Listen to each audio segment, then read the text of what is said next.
2 Samuel, chapitre 2. Après cela, David consulta l'Éternel en disant: Monterai-je dans une des villes de Juda? L'Éternel lui répondit: Monte. David dit: Où monterai-je? Et l'Éternel répondit: À Hébron. David y monta, avec ses 2 femmes, Akinoam de Jizréel et Abigaïl de Carmel, femme de Nabal. David fit aussi monter les gens qui étaient auprès de lui, chacun avec sa maison. Et ils habitèrent dans les villes d'Hébron. Les hommes de Juda vinrent, et là ils oignirent David pour roi sur la maison de Juda. On informa David que c'étaient les gens de Jabès, en Galaad, qui avaient enterré Saül.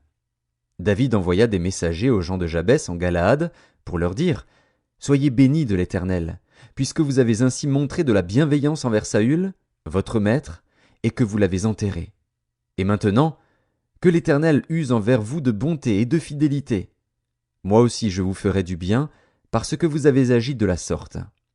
Que vos mains se fortifient, et soyez de vaillants hommes, car votre maître Saül est mort, et c'est moi que la maison de Juda a oint pour roi sur elle. Cependant Abner, fils de Ner, chef de l'armée de Saül, prit Ish-Boshet, fils de Saül, et le fit passer à Mahanaïm. Il l'établit roi sur Galaad, sur les Guéshuriens, sur Jizréel, sur Éphraïm, sur Benjamin, sur tout Israël. Ish-Boshet, fils de Saül, était âgé de 40 ans lorsqu'il devint roi d'Israël, et il régna 2 ans. Il n'y eut que la maison de Juda qui resta attachée à David. Le temps pendant lequel David régna à Hébron, sur la maison de Juda, fut de 7 ans et 6 mois. Abner, fils de Ner, et les gens d'Ish-Boshet, fils de Saül, sortirent de Mahanaïm pour marcher sur Gabaon. Joab, fils de Tseruja, et les gens de David, se mirent aussi en marche. Ils se rencontrèrent près de l'étang de Gabaon, et ils s'arrêtèrent les uns en deçà de l'étang, et les autres au-delà. Abner dit à Joab: Que ces jeunes gens se lèvent, et qu'ils se battent devant nous. Joab répondit: Qu'ils se lèvent.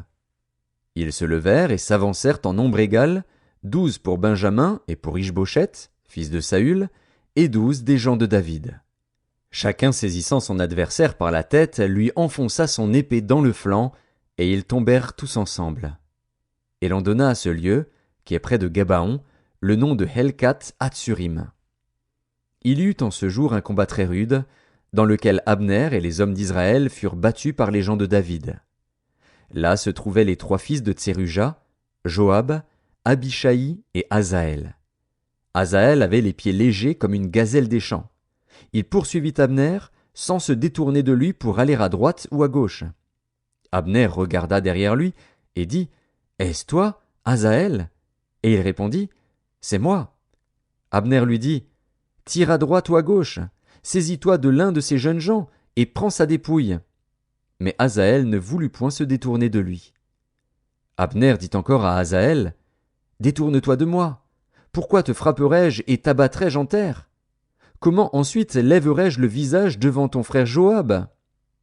Et Asaël refusa de se détourner.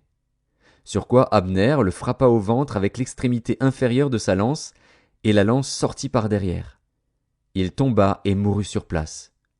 Tous ceux qui arrivaient au lieu où Asaël était tombé mort s'y arrêtaient.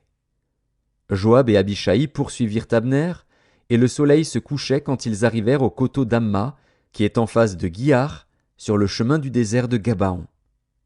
Les fils de Benjamin se rallièrent à la suite d'Abner et formèrent un corps, et ils s'arrêtèrent au sommet d'une colline. Abner appela Joab et dit: L'épée dévorera-t-elle toujours? Ne sais-tu pas qu'il y aura de l'amertume à la fin? Jusque à quand tarderas-tu à dire au peuple de ne plus poursuivre ses frères? Joab répondit: Dieu est vivant. Si tu n'eusses parlé, le peuple n'aurait pas cessé avant le matin de poursuivre ses frères. Et Joab sonna de la trompette, et tout le peuple s'arrêta. Ils ne poursuivirent plus Israël, et ils ne continuèrent pas à se battre. Abner et ses gens marchèrent toute la nuit dans la plaine. Ils passèrent le Jourdain, traversèrent en entier le Bitron, et arrivèrent à Manahaïm. Joab revint de la poursuite d'Abner, et rassembla tout le peuple. Il manquait 19 hommes des gens de David, et Asaël. Mais les gens de David avaient frappé à mort 360 hommes parmi ceux de Benjamin et d'Abner. Ils emportèrent Asaël et l'enterrèrent dans le sépulcre de son père à Bethléem.